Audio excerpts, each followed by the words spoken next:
Madame de Mobs, Henry James, 1. El panorama que se domina desde la terraza de Saint-Germain-en-Laye es tan célebre como inmenso. Ante uno, en medio de una vastedad umbría, se extiende París, salpicado de cúpulas y fortificaciones que destellan entre claros vapores, ceñido por el Sena de plata. A la espalda hay un parque de majestuosa simetría y más atrás aún un bosque donde se puede pasear ociosamente por avenidas cubiertas de césped y calveros hasta los que se filtra irregularmente la luz. Allí es posible olvidarse completamente de que los boulevards están a media hora del camino. Sin embargo, una tarde de mediados de primavera, hará unos 5 años, un joven que se hallaba sentado en la terraza decidió no olvidarlo. Tenía la vista puesta, con languidez soñadora, en la poderosa colmena humana que ante él se extendía. Le gustaban las cosas del campo y había acudido a Saint-Germain la semana anterior, encontrándose con la primavera en el centro de su recorrido. Mas, si bien podía hacer gala de conocer la gran ciudad desde hacía 6 meses, jamás la contemplaba desde el punto de observación en que entonces se hallaba, sin experimentar una dolorosa sensación de curiosidad insatisfecha. Había momentos en los que le parecía que no encontrarse allí, precisamente entonces, significaba perderse un fascinante capítulo de la experiencia. Y sin embargo, su experiencia de aquel invierno había sido más bien infructuosa. Un capítulo de su vida que había cerrado casi con un bostezo. Aunque no tenía nada de cínico, era lo que se puede denominar un observador perpetuamente decepcionado. Jamás escogía el camino de la derecha sin empezar a sospechar, cuando llevaba una hora paseando, que el que tenía interés era el camino de la izquierda. Ahora ardía en deseos de ir a París y pasar allí el final de la tarde, ir a cenar al Café Brevant y acudir después al Gymnase, y allí escuchar la última disertación sobre los deberes del marido injuriado. Seguramente se habría puesto en pie para llevar a cabo aquel proyecto, de no ser porque se fijó en una niña que estaba dando vueltas por la terraza y que de pronto se paró en seco delante de él y se le quedó mirando, con toda la naturalidad y con los ojos muy abiertos. Al principio lo encontró sencillamente divertido, pues el rostro de la niña denotaba un asombro desamparado. Un momento después se sintió agradablemente sorprendido. Vaya, pero si es mi amiga Maggie, dijo. Ya veo que no te has olvidado de mí. Tras un breve parlamento, Maggie se vio inducida a rubricar su buena memoria con un beso. A continuación, cuando se le invitó a que explicara su aparición en Saint-Germain, inició un relato en el que, conforme al método infantil, lo general era fatalmente sacrificado en beneficio de lo particular. Así que Longmore empezó a mirar en derredor buscando una mejor fuente de información. La encontró en la mamá de Maggie, que estaba sentada con otra dama al otro extremo de la terraza, de modo que cogió a la niña de la mano y la llevó junto a sus acompañantes. La mamá de Maggie era una joven dama norteamericana, como habrán colegido ustedes enseguida, de rostro bonito y amable, y que llevaba un costoso conjunto de primavera. Saludó a Longmore con sorpresa cordial, mencionó su nombre a su amiga y le pidió que acercara una silla y se sentara con ellas. La otra dama, si bien era igual de joven y puede que incluso más guapa, vestía con mayor sobriedad y guardaba silencio, mientras acariciaba el pelo de Maggie, a quien había acercado hacia sus rodillas. Jamás había oído hablar de Longmore, pero ahora ya sabía que su amiga había cruzado el océano con él, había vuelto a coincidir con él en viajes posteriores y, habiendo dejado a su marido en Wall Street, estaba en deuda con él por diversos servicios de menor importancia.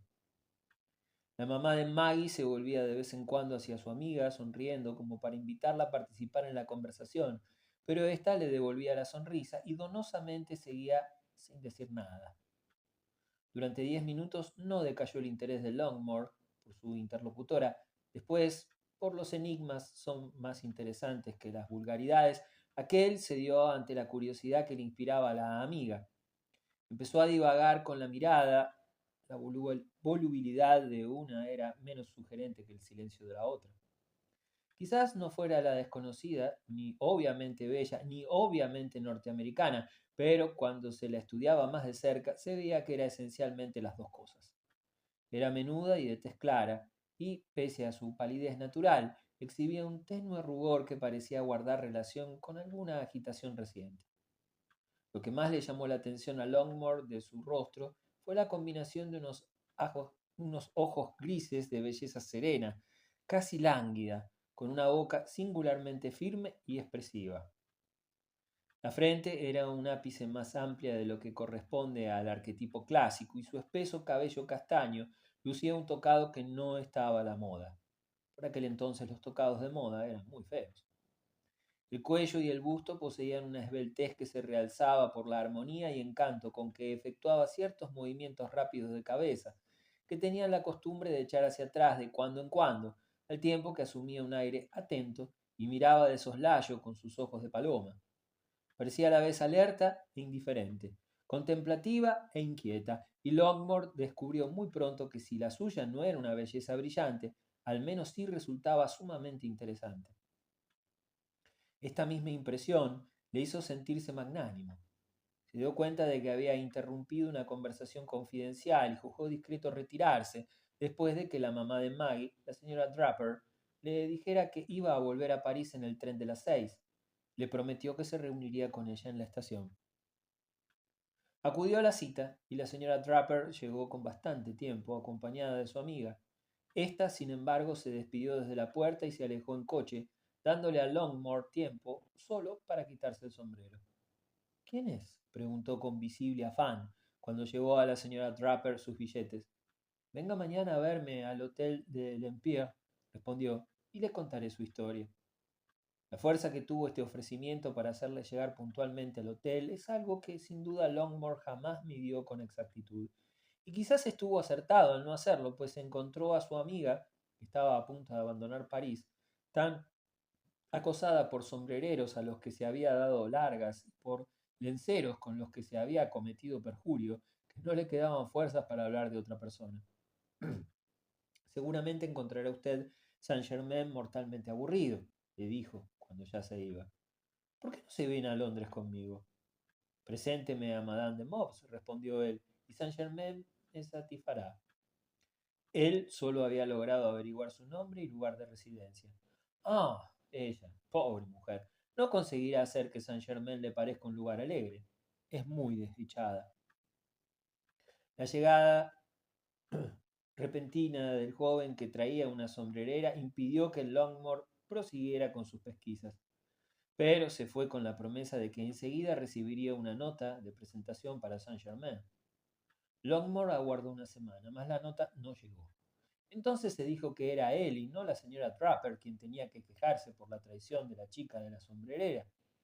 Iba por la terraza, se paseaba por el bosque, estudió la vida de las calles del barrio, hizo un tímido intento de investigar en los archivos de la corte de los Estuardo durante el exilio, pero la mayor parte del tiempo la pasó preguntándose dónde viviría Madame de Mobs y si nunca se paseaba por la terraza.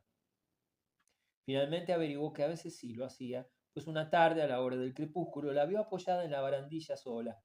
Dudó un momento si acercarse y le pareció sentir una leve agitación, pero su curiosidad no se veía disminuida por el hecho de que hubiera pasado un cuarto de hora en su compañía. Al acercarse, ella le reconoció inmediatamente y sus modales revelaron que no estaba acostumbrada a hacer frente a una confusa variedad de rostros. Su forma de vestir y su expresión eran las mismas que la otra vez. Seguía teniendo el mismo encanto, como lo tiene una música dulce la segunda vez que se oye. Enseguida facilitó la conversación preguntando por la señora Draper. Longmore le dijo que se pasaba los días esperando noticias de ella y tras una pausa le habló de la nota de presentación que le había prometido. Ya me parece menos necesaria, dijo él, al menos para mí, pero para usted me hubiera gustado que supiera las cosas halagadoras que seguramente habría dicho la señora Draper de mí.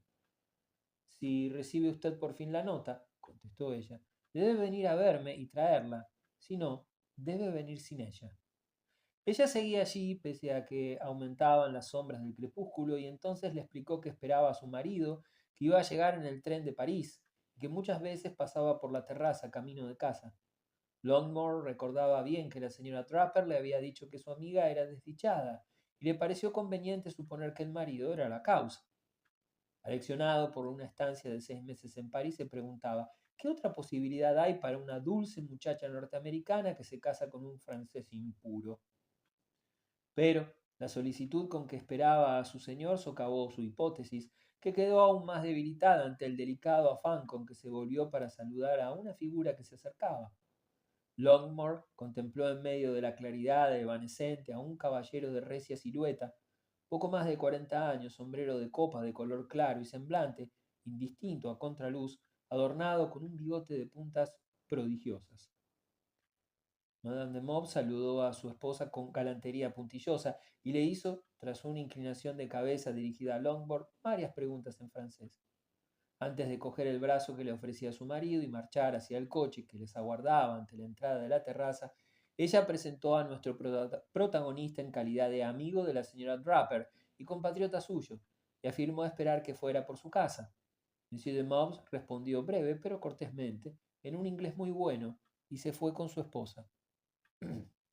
Longmore le observó mientras se iba, retorciéndose su curioso bigote, y se quedó con un sentimiento de irritación que con toda seguridad no habría acertado a explicar.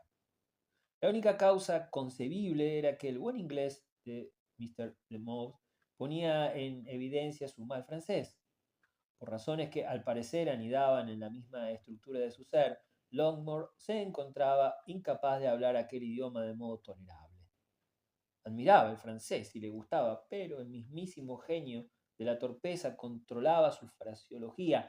No obstante, pensó con satisfacción que Madame de Mobs y él tenían una lengua común, y su irritación se disipó enseguida cuando por la noche se encontró encima de la mesa una carta de la señora Draper. Dentro había una misiva breve y formal dirigida a Madame de Mobs, pero la epístola en sí era copiosa y confidencial. Había diferido el momento de escribir hasta que llegara a Londres, donde naturalmente otros esparcimientos la entretuvieron con espacio de una semana. Creo que han sido estas inglesas que llevan vestidos de tela verde y botas con costuras de hilo blanco, escribía, y que tanto tiempo le hacen perder a una, las que me han hecho acordarme en defensa propia de mi gentil amiga de Saint Germain, y de que le prometí a usted una nota de presentación para ella. Creo haberle dicho que era desdichada. Después me pregunté si no cabía culparme por haber desvelado una confidencia, pero lo hubiera averiguado usted por sí mismo y además no me lo dijo en secreto. Afirmó ser la criatura más feliz del mundo y a continuación, pobrecilla, se echó a llorar. Yo imploré verme libre de una felicidad así. Es la triste historia de una muchacha norteamericana que no ha nacido para ser ni una esclava ni un juguete, que se casa con un francés disoluto que considera que la mujer ha de ser una cosa o la otra. La más tonta de las mujeres norteamericanas es demasiado buena para el mejor de los extranjeros, y la que menos vale de las nuestras tiene necesidades morales que un francés no es capaz de entender. Mi amiga era romántica y obstinada, y los norteamericanos le parecían vulgares. Quizás sea vulgar la felicidad matrimonial, pero me parece que ahora le gustaría ser un poco menos elegante. Por supuesto, a Monsieur de Mobs lo único que le importaba era el dinero de ella, que ahora se dedica a gastar a manos llenas en sus menús plaisirs. Espero que sepa valorar el cumplido que le hago al encomendarle que vaya a consolar a una esposa desdichada. Nunca le he dado a hombre alguno semejante prueba de estima, y si usted me decepcionara renunciaría al mundo. Demuéstrele a Madame de Mobs que la mezcla de admiración y respeto puede darse en un amigo norteamericano mejor que en un esposo francés. Ella elude la vida social y vive completamente sola, no viendo a nadie más que a una horrible cuñada francesa. Escríbame diciendo que ha logrado borrar de su sonrisa desesperada parte de la tristeza que encierra. Hágala sonreír con la conciencia tranquila. Aquellas admoniciones impregnadas de celo dejaron a Longmore levemente turbado. Se vio a sí mismo al borde de una tragedia doméstica ante la cual retrocedió instintivamente. Presentarse ante Madame de Mobs sabiendo todo aquello era como pretender pescar en río revuelto. Él era un hombre modesto y sin embargo se preguntaba si sus atenciones no tendrían sobre ella el efecto de aumentar su tribulación. La sensación lisonjera de que se trataba de una ocasión insólita le volvió, con el transcurso del tiempo, más confiado, posiblemente más temerario. Me parecía una idea muy alentadora borrar de la sonrisa de su bella compatriota la tristeza que encerraba. Al menos tenía la esperanza de convencerla de que existían norteamericanos agradables. Fue a verla inmediatamente. 2. 14 años antes, su madre, viuda más aficionada a Hamburgo y Niza que a sacar los bajos de los vestidos de una hija que crecía vigorosamente, la envió a un convento parisien para que allí se educara. En aquel lugar, aparte de diversas habilidades elegantes, el arte de saber llevar un vestido de cola, componer un ramo de flores, cómo se ofrece una taza de té, adquirió un tipo de imaginación que hubiera podido pasar por un signo de precoz soltura social. Soñaba con casarse con un título, no por el placer de oír cómo la llamaba Madame la Vicomtesse, algo que a ella le parecía que nunca iba a importarle gran cosa, sino porque albergaba la romántica idea de que un nacimiento de la más alta alcurnia era garantía de una ideal delicadeza de sentimientos. Rara vez se conforman los romances con una buena fe tan perfecta, y Eufemia tenía la excusa de la pureza radical de su imaginación. Era profundamente incorruptible y alimentaba aquella perniciosa idea cual si de un dogma revelado por un ángel de alas blancas se tratara. Aun después de que la experiencia se le hubiera manifestado con rudeza un centenar de veces, le seguía resultando más fácil creer en rábulas, cuando éstas tenían una significación noble, que en hechos comprobados pero sólidos. Crea que un caballero de antiguo linaje tenía que ser por necesidad una persona de gran calidad humana, así como que la conciencia de formar parte de una singular tradición familiar le confiere a la personalidad un tono exquisito. Nobleza obliga, pensaba ella, por lo que respecta a un mismo, y da seguridad por lo que respecta a la esposa. Ella jamás había hablado con un noble en su vida, y todas estas convicciones no eran sino una mera cuestión de teoría trascendente. En parte eran fruto de la lectura de diversas narraciones ultramontanas, las únicas admitidas en la biblioteca del convento, en las que el protagonista era siempre un vizconde legitimista que entablaba decenas de duelos, pero que se confesaba 2 veces al mes. En parte era también fruto de las conversaciones perfumadas de sus compañeras, muchas de ellas filles de haut lieu, que en el jardín del convento, después de pasar el domingo en casa, pintaban a sus primos y hermanos como si fueran el príncipe azul y otros jóvenes paladines. Eufemia escuchaba sin decir nada, rodeaba sus visiones en las que contraía matrimonio luciendo la corona nobiliaria de un misterio religioso. No era del tipo de señoritas que confiesan con facilidad que su marido tiene que medir 1,80 m, ser un poco corto de vista, llevar la raya en medio y tener reflejos ambarinos en la barba. A sus compañeras les parecía que Eufemia tenía una imaginación muy apagada.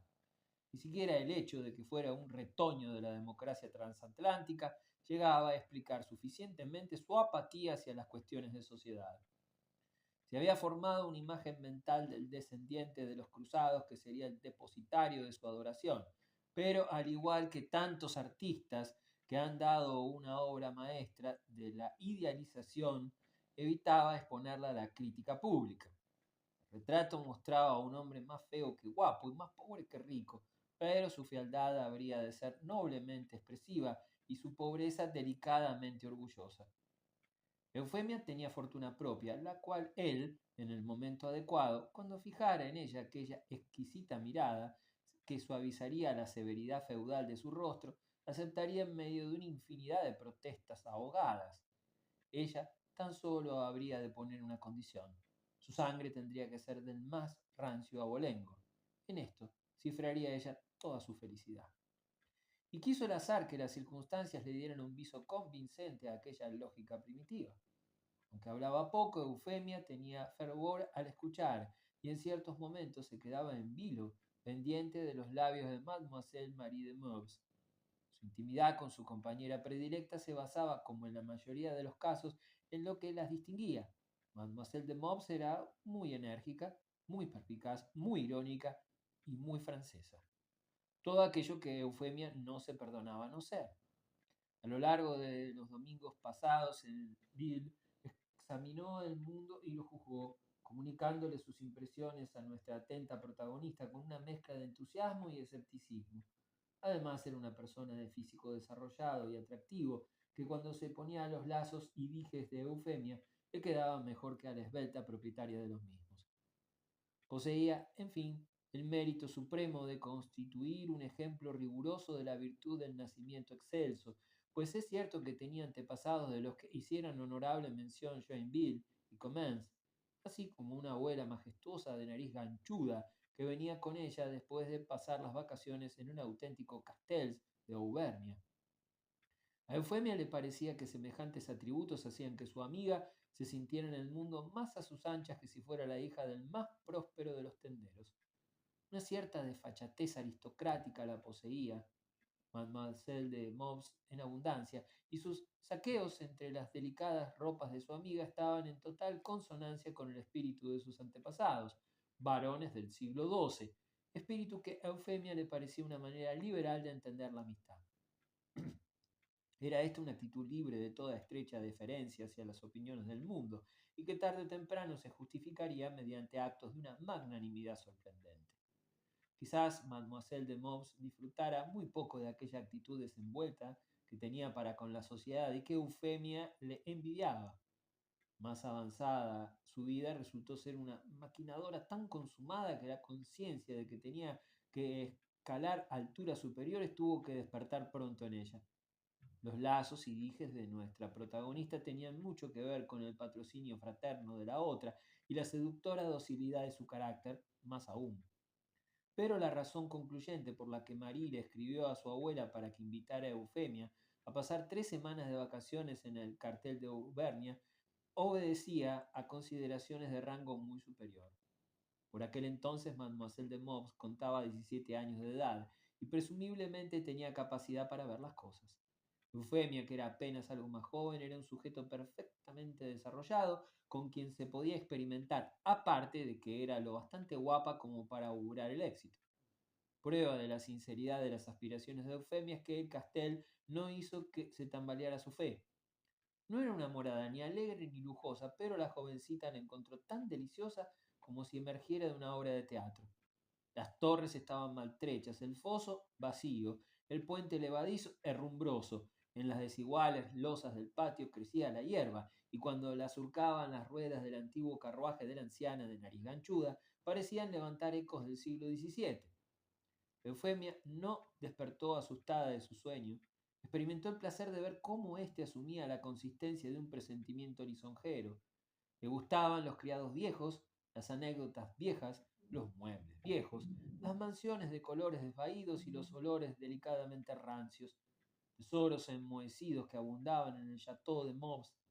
Pintó una docena de bocetos a la acuarela, conforme al estilo conventual, pero cabe decir que sentimentalmente siempre pintaba con mano más libre.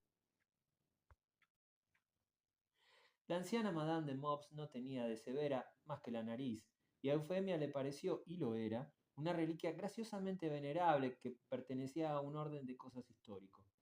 Le cogió mucho cariño a la joven norteamericana, quien se prestaba a pasarse el día entero sentada a sus pies, oyéndole contar anécdotas del bon temps y hacer citas de las crónicas familiares. Madame de Mobs era una anciana muy íntegra, que decía lo que pensaba con llaneza añeja.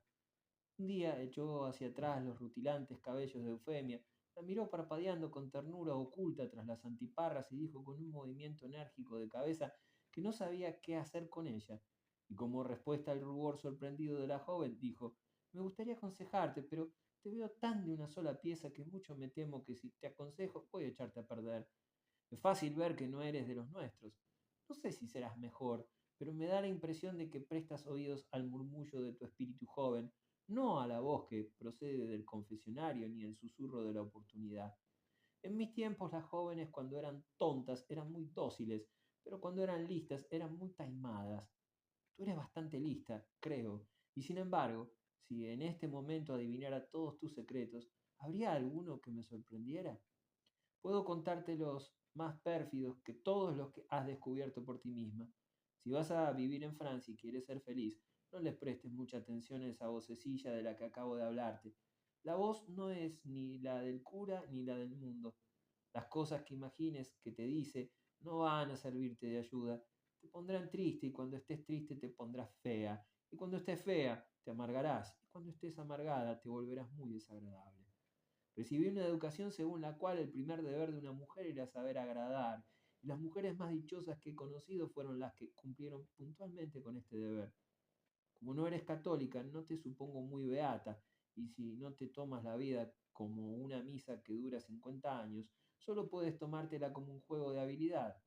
Escucha, para no perder es necesario, no digo que haya que hacer trampas, pero no estés muy segura de que el prójimo no vaya a hacerlas, y no te lleves las manos a la cabeza si ves que las hace.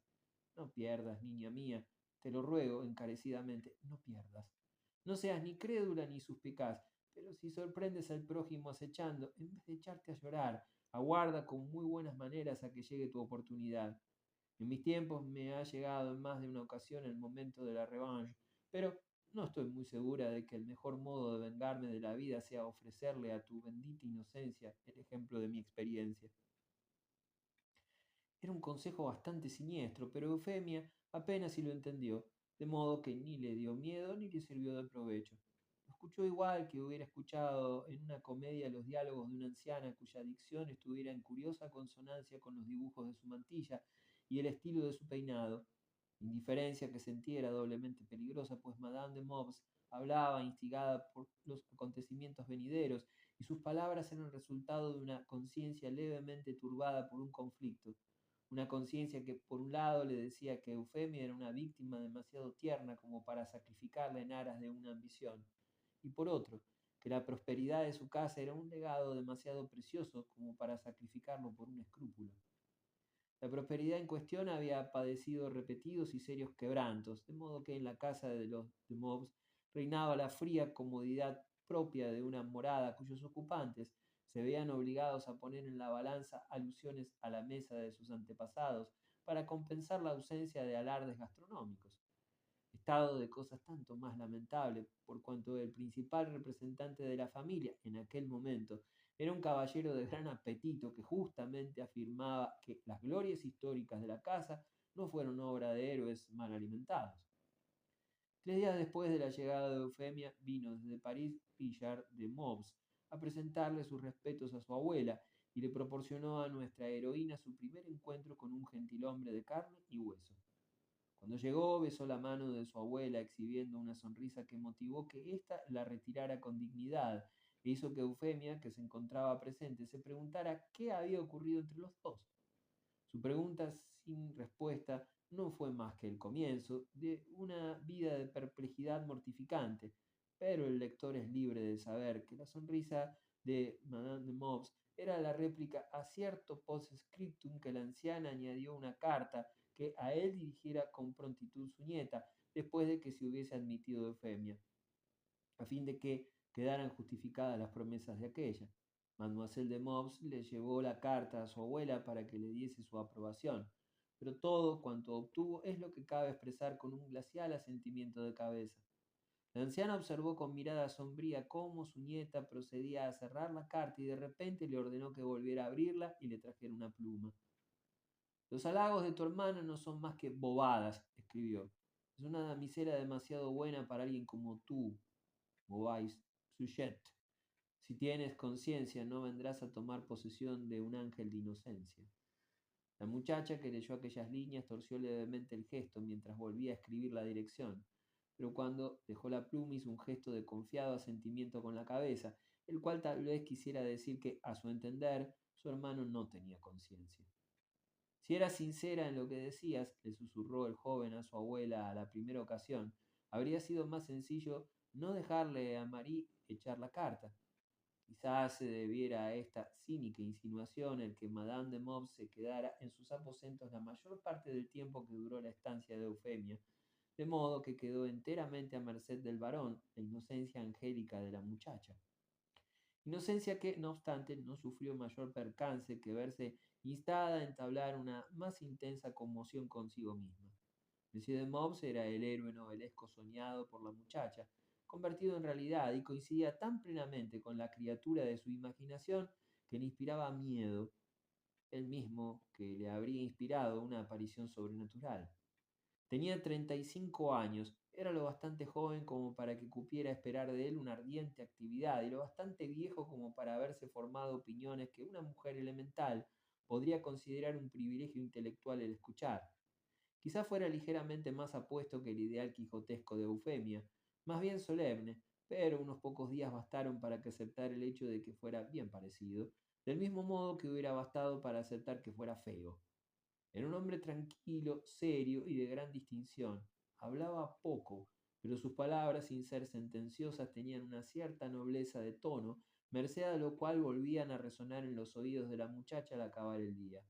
Él le prestaba escasa atención directa, pero cuando se dirigía a ella por motivos sin importancia, como preguntarle si le importaba que fumara, acompañaba sus palabras de una sonrisa sumamente amable. Ocurrió que, poco después de su llegada, cuando cabalgaba a lomos de un caballo indócil en el que Eufemia, con tímida admiración, le había visto montarse en el patio del castillo, sufrió una caída de tal violencia que, sin menoscabo de su habilidad, quedó convertido por espacio de una quincena en un interesante inválido, y se recluyó en la biblioteca con una rodilla vendada. Se le pidió a Eufemia repetidas veces que le cantara para aliviar su confinamiento, y ella accedía.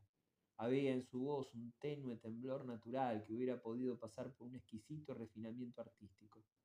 Él nunca la abrumaba con cumplidos, se limitaba a escucharla con atención inconmovible, se acordaba de todas sus melodías y luego las cantaba en voz baja para sí. Mientras duró su encarcelamiento, se pasó muchas horas en compañía de ella y le hizo sentirse como si fuera un artista sin amigos que de pronto se encuentra con la oportunidad de dedicar una semana al estudio de un gran modelo. Eufemia estudió con diligencia silenciosa lo que creía ser el carácter de Monsieur de Mobs, y cuanto más indagaba, tantas más luces y matices delicados le parecía contemplar en aquella obra maestra de la naturaleza, ya fuera porque se daba cuenta de que lo estaban examinando generosamente, ya por razones que desafiaban hábilmente todo análisis. Lo cierto es que Monsieur de Mobs jamás había mostrado un carácter tan amable, verdaderamente parecía reflejar con pureza la interpretación que él mismo se hacía, que del mismo se hacía Eufemia. Había salido de París sin nada en su condición anímica digno de especial admiración. Entonces tenía la firme determinación de casarse con una jovencita cuyos encantos, tal vez sí o tal vez no, justificaran lo que de ellos decía su hermana, pero que estaba en posesión, en el peor de los casos, de unos 200.000 francos al año. Richard no excluía los sentimientos. Si ella le gustaba, tanto mejor, pero dejaba muy poco margen para ellos y le hubiera costado trabajo admitir que pudieran mejorar tan excelente unión. El varón era un escéptico apacible y era una paradoja del destino que un hombre que no creía en nada hubiera de ver con cuánta ternura se creía en él. Sobre la naturaleza de su fe original apenas hubiera podido decir nada, pues cuando volvió al hogar de su infancia con la intención de mejorar el estado de su fortuna, fingiéndose enamorado, ya era una criatura enteramente pervertida, con tantas corrupciones a sus espaldas que un examen de conciencia que durara todo un día de verano no bastaría para descargarle de todas. 10 años de búsqueda del placer, de los que cuanto conservaba era un escritorio repleto de cuentas sin pagar, habían agotado la naturalidad que tuvo de joven. Si hubieran sido otras las circunstancias bajo las que se había de modelar su violento temperamento y su generosidad, tal vez una imaginación romántica habría podido aceptar bien el resultado, como si de una flor tardía del honor hereditario se tratara. La violencia del varón quedó sojuzgada y él aprendió a ser irreprochablemente cortés, pero había perdido la ventaja de su generosidad y su cortesía, por la cual, a la larga, la sociedad acaba pagando. Apenas si era algo más que una forma voluptuosa de egoísmo, como lo era su afición a los pañuelos de batista, los guantes de color azul lavanda, y otros rasgos de fatuidad merced a los cuales seguía sin pagar a los tenderos. En años posteriores fue sumamente cortés con su esposa. Se había formado a sí mismo, según solía decirse, y la sociedad a la que tenía acceso, en virtud de su nacimiento y de sus gustos, la marcada una pauta caracterizada por ciertos rasgos peculiares. El que a nosotros nos concierne principalmente consiste en considerar a la mejor mitad de la humanidad como un conjunto de objetos que no son esencialmente distintos de, por ejemplo, unos guantes delicados que se gastan en una velada y después se tiran. Para hacer justicia a Monsieur de Mobs, digamos que a lo largo del tiempo encontró en el carácter femenino tantas pruebas de aquella cualidad que recordaba la flexibilidad de los guantes, que naturalmente el idealismo le parecía un juego de perdedores. Mientras yacía en el sofá, Eufemia no le parecía en modo alguno una refutación de lo anterior. Simplemente le recordaba que por lo general las mujeres, cuando son muy jóvenes, son muy inocentes y que en conjunto aquella fase de su desarrollo era la más encantadora de todas. Su inocencia le inspiraba un profundo respeto y le parecía que quedaría menos expuesta a peligro si se convertía pronto en su esposa. A la anciana Madame de Mobs, que se felicitaba por haber sido laudablemente rígida a lo largo de todo aquel asunto, habría podido servirle de lección aquella galante consideración. Por espacio de una quincena el varón casi volvió a ser un muchacho vergonzoso, parapetado tras Le Figaro, miraba, admiraba y contenía la lengua. No sentía la menor disposición a iniciar un coqueteo, no tenía ningún deseo de turbar las aguas que se proponía trasvasar a la copa de oro del matrimonio. A veces una palabra, una mirada o un gesto de Eufemia le hacían sentir la curiosa sensación de que casi era, o al menos lo parecía, un hombre tímido, y era porque ella tenía un modo de no agachar la vista, conforme a los curiosos mecanismos de la virgindad, de no salir atolondradamente de la estancia cuando se lo encontraba a solas, de tratarle como si en lugar de perniciosa ejerciera una influencia benigna. En resumidas cuentas, era su comportamiento de una franqueza tan radiante, pese a una evidente reserva natural, que resultaba tan descortés no hacerle cumplidos como indelicado no aceptar aquellos rasgos como algo natural. De este modo se fueron forjando en la mente del varón, podríamos decirlo así, vagas e insólitas resonancias de suaves impresiones, lo cual era indicativo de que el sentimiento había sufrido una transformación, merced a la cual pasaba de la contingencia al hecho. Su imaginación disfrutaba con aquello, le gustaba mucho la música y aquello le recordaba algunas de las músicas más bellas que había oído jamás. A pesar del aburrimiento de verse postrado con la rodilla herida, hacía muchos meses que no gozaba de tan buen humor. Echado, se dedicaba a fumar cigarrillos y a escuchar a los ruiseñores con la misma sonrisa de complacencia que ponían sus vecinos rurales cuando el gran buey que tenían se llevaba el premio en una feria. De vez en cuando, impacientándose por la sospecha de que había algún parecido, afirmaba ser una bête digna de lástima, pero se hallaba bajo la influencia de un hechizo que le permitía arrastrar incluso el castigo supremo de parecer ridículo. Una mañana mantuvo un tête-à-tête de media hora con el confesor de su madre, un abad de voz suave a quien Madame de Mob, por razones de su incumbencia, había convocado repentinamente, haciéndole esperar en el salón mientras ella se ponía en orden los tirabuzones. Cuando el reverendo se presentó ante la anciana, le aseguró a ésta que Monsieur Le Baron se hallaba en un estado de ánimo de lo más edificante y en una esperanzadora situación de recibir la gracia. Era esta una interpretación piadosa del buen humor que en aquellos momentos exhibía el varón. Este siempre se había preguntado con desidia para qué servirían los curas, y ahora recordó, sintiéndose especialmente reconocido para con el abate, que eran excelentes para cazar a la gente. 1 o 2 días después de esto, se quitó el vendaje e intentó andar. Se adentró en el jardín y logró ir renqueando por un sendero, pero a mitad del camino le sobrevino un espasmo de dolor que le obligó a detenerse y pedir ayuda. Al cabo de un momento, Eufemia llegaba por el sendero con paso leve y le ofrecía el brazo, con sincerísima solicitud. A la casa no, dijo él, aceptando el brazo, más allá, hacia el soto. Esta opción obedecía a que ella le había confesado inmediatamente que le había visto salir de la casa y que, temiéndose un accidente, le había seguido sigilosamente. ¿Por qué no vino a acompañarme?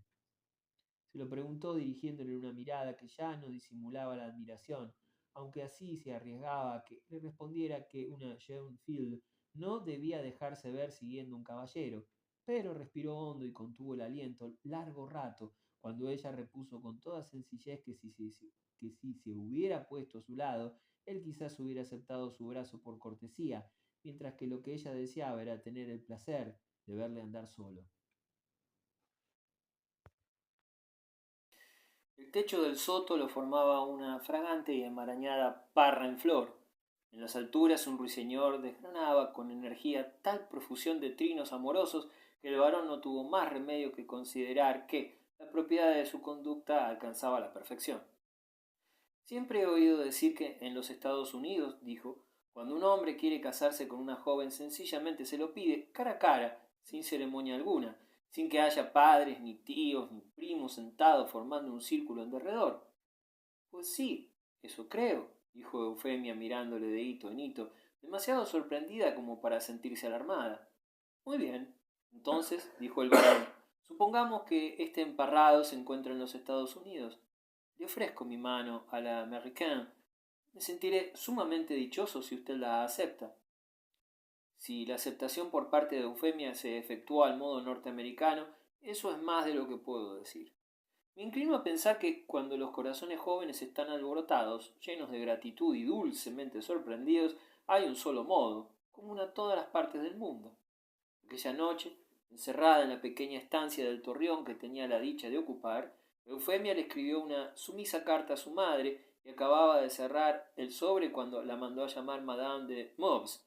Halló a la anciana sentada en su boudoir, vestida con un traje de satén de color azul, con todas las velas encendidas como para celebrar el compromiso de su nieto. ¿Eres muy feliz?, preguntó Madame de Mauves, haciendo que Eufemia se sentara delante de ella. Casi me da miedo decir que sí, dijo la muchacha. No vaya a ser que me despierte. Ojalá nunca despiertes, bel enfant, le dijo la anciana solemnemente. Este es el primer matrimonio que se concierta así en nuestra familia, que un varón de Mauves le propone matrimonio a una joven bajo un emparrado, como si de un Jeannot y una Jeannette se tratara. Ese no ha sido nuestro modo de hacer las cosas, por lo que cabría acusarnos de falta de franqueza. Mi nieto me dice que así la franqueza alcanza la perfección. Muy bien. Yo soy una mujer muy mayor y si vuestras diferencias han de ser tan francas como vuestro acuerdo, no quisiera verlas.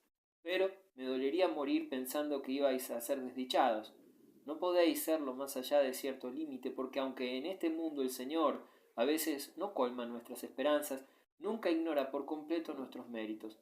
Pero tú eres muy joven y muy inocente, y es fácil engañarte.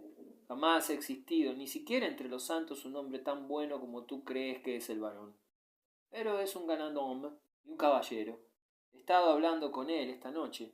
A ti lo que quiero decirte es esto, que debes olvidar las tonterías mundanas que te conté el otro día sobre la felicidad de las mujeres frívolas. Esa clase de felicidad no sirve para ti.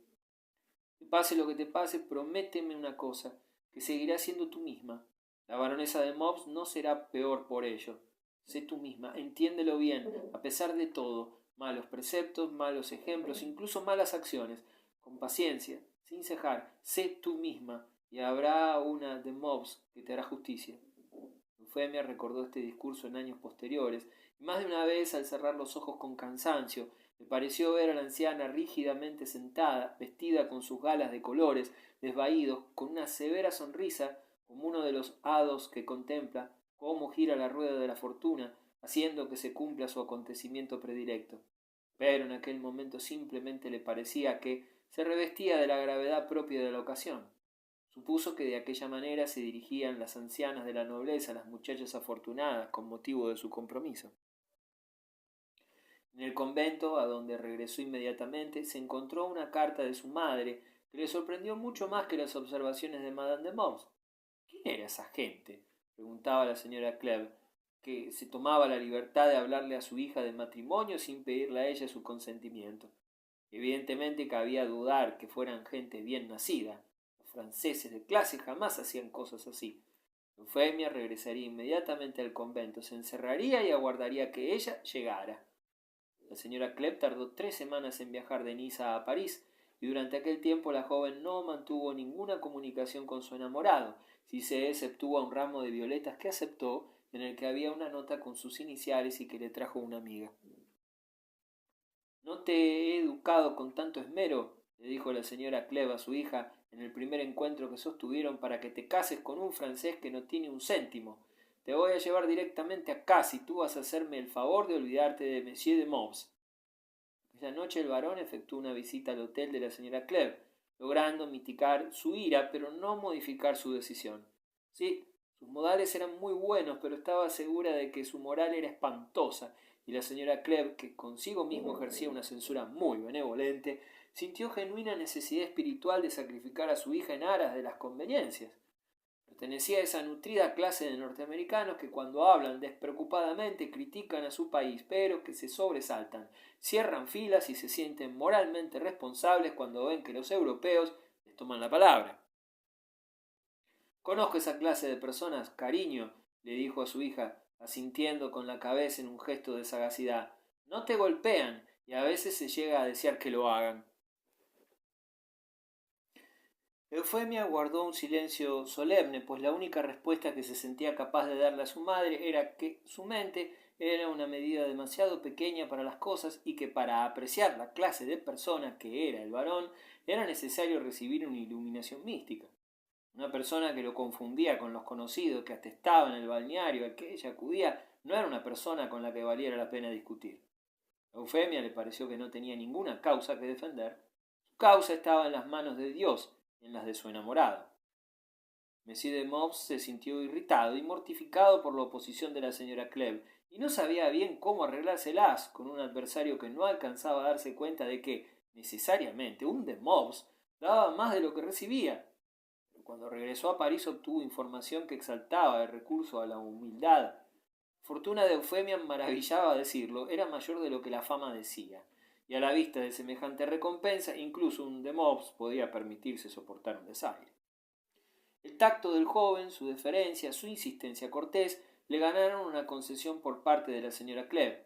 Se rompería el compromiso y su hija volvería a casa, se desenvolvería en sociedad y recibiría el homenaje a que tenía derecho y que con toda seguridad adoptaría una forma peligrosa para las pretensiones matrimoniales del varón. No intercambiarían ni cartas, ni recuerdos, ni mensajes, pero si al cabo de 2 años Eufemia había rechazado un número suficiente de ofertas, atestiguándose así la pervivencia de su oferta, él recibiría una invitación para que nuevamente se dirigiera a ella. La decisión se promulgó en presencia de las partes interesadas. El varón se comportó galantemente y miró a la muchacha esperando de ésta alguna protesta de cariño, pero ella se limitó a devolver una mirada silenciosa y ni lloró, ni sonrió, ni extendió la mano. En esto quedaron. Cuando el varón se alejaba, se dijo a sí mismo que, a pesar de aquella fastidiosa espera de 2 años, era una persona muy feliz. Su novia, aparte de varios millones de francos, tenía por añadidura unos ojos de sorprendente belleza. Cuántos ofrecimientos rechazó Eufemia es algo que nos atañe muy poco, y otro tanto cabe decir de cómo empleó los 2 años el varón. Este descubrió que necesitaba entretenerse, y como los entretenimientos resultaban caros, engrosó fuertemente la lista de deudas que habrían de cancelarse con los millones de Eufemia. A veces, en medio de lo que antes llamaba placer con más convicción que ahora, se preguntaba qué pasaría si no llegaba a conseguir los millones después de todo. Y entonces recordaba la muda lealtad de su mirada y respiraba hondo, sintiendo una confianza que nada en el mundo le proporcionaba, salvo su propia escrupulosidad cuando se trataba de una cuestión de honor. Por fin, una mañana cogió el expreso con dirección al Havre, llevando una carta de la señora Cleve en el bolsillo, y 10 días después inclinaba la cabeza ante madre e hija en Nueva York. Su estancia fue breve y parece ser que el varón no llegó a hacerse una idea de lo que el tío de Eufemia, el señor Butterworth, que fue quien se la entregó ante el altar, denominó con solemnidad nuestro gran experimento de gobierno democrático. Todo le hacía sonreír al varón, que parecía contemplar el nuevo mundo como si se tratara de una plaisanterie colosal. Cierto es que una sonrisa perpetua era una expresión de lo más natural en el semblante de un hombre que estaba a punto de casarse con Eufemia Cleve. 3. Su primera visita pareció abrir a Longmore tan grandes perspectivas de disfrute apacible que muy pronto efectuó una segunda, y al cabo de 15 días había pasado un gran número de horas en la salita que Madame de Mobs rara vez abandonaba, a menos que se dirigiera al bosque a pasear o a dar una vuelta en coche. Vivía en un pabellón anticuado, entre un patio de altas tapias y un jardín excesivamente artificial, tras cuyos límites se divisaba una larga línea que trazaban las copas de los árboles. A Longmore le gustaba el jardín, y las tardes apacibles solía sacar su silla por la puerta abierta que daba a la terracita desde donde aquél se dominaba, en tanto su anfitriona se sentaba dentro, justo al lado de la puerta. Al cabo de un rato salía ella y vagaba con él por las estrechas avenidas. Por fin le mostraba una portezuela que había en la tapia del jardín y que daba un sendero que penetraba en el bosque. Más de una vez se adentró por allí con él, llevando la cabeza descubierta y sin intención de recorrer más de 100 metros, aunque su amabilidad siempre le hacía ir más lejos, y en numerosas ocasiones acababa por dar un paseo generoso. Descubrieron que tenían mucho de qué hablar, y al placer de ver que las horas se les pasaban volando, Longmore supo añadir la satisfacción de sospechar que para Madame de Mobs él era un recurso. La conoció bajo la inmersión, no del todo cómoda, de que era una mujer que tenía un secreto doloroso y que buscar su trato sería como ir de visita a una casa donde hay un inválido incapaz de soportar los ruidos. Pero muy pronto se dio cuenta de que la tristeza, pues la tristeza se trataba, no era de naturaleza agresiva, ni conllevaba gestos ni ceremonias. Lo que ella deseaba de verdad era olvidarla. A Longmore le daba la sensación de que aunque la señora Trapper no le hubiera dicho que su amiga era desdichada, él lo habría averiguado. Sin embargo, no hubiera podido decir en qué se fundaba su impresión. Era una evidencia esencialmente negativa. Ella nunca hablaba de su marido. Aparte de esto, me parecía que todo su ser estaba afinado en un tono más bajo de lo que la armoniosa naturaleza requería. Parecía una cantante de voz potente que hubiera perdido sus registros más agudos. Jamás estaba cabizbaja. No dejaba escapar suspiros y su aspecto era normal. No se permitía tenebrosos sarcasmos contra el destino. En resumidas cuentas, carecía de toda la coquetería de la desgracia. Pero Longmore estaba seguro de que su alegría apacible era resultado de un esfuerzo agotador, así como de que mostraba interés por sus pensamientos para evadirse de los suyos propios. Si ella hubiera querido estimular su curiosidad y hacerle tomar al asalto el terreno de las confidencias, nada habría servido a sus propósitos mejor que aquella reserva ingenua. Él se dijo a sí mismo que una modestia tan ardiente encerraba una extraña magnanimidad y que sólo una mujer de cada 10.000 habría sido capaz de fundir un dolor personal tan intenso en una contemplación externa que no le reportaba ninguna gratificación. El instinto le decía que Madame de Mobs no oteaba el horizonte en busca de una compensación o alguien que la consolase. Había sufrido un desengaño personal que la había alejado de las personas. No buscaba contrarrestar su tristeza mediante ningún goce de sabor fuerte. Por el momento intentaba vivir sobrellevándola en paz, guardando las apariencias sin escándalos, cerrándola bajo llave de vez en cuando, como habría que hacer con una persona susceptible de padecer ataques de locura.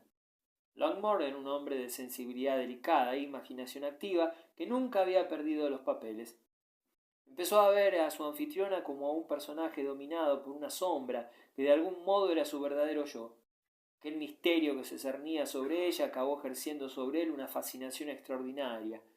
La delicada belleza de Madame de Mobs adquirió a sus ojos el grave aspecto de ciertas estatuas griegas cuyos semblantes carecen de rasgos y a veces, cuando su imaginación, más que su oído, detectaba un vago temblor en el tono con que ella intentaba hacer que una pregunta amistosa no pareciera encerrar esas resonancias huecas reveladoras de que uno está distraído, él le dirigía una mirada maravillada que le daba una respuesta más elocuente, aunque mucho menos relevante de lo que ella le pedía.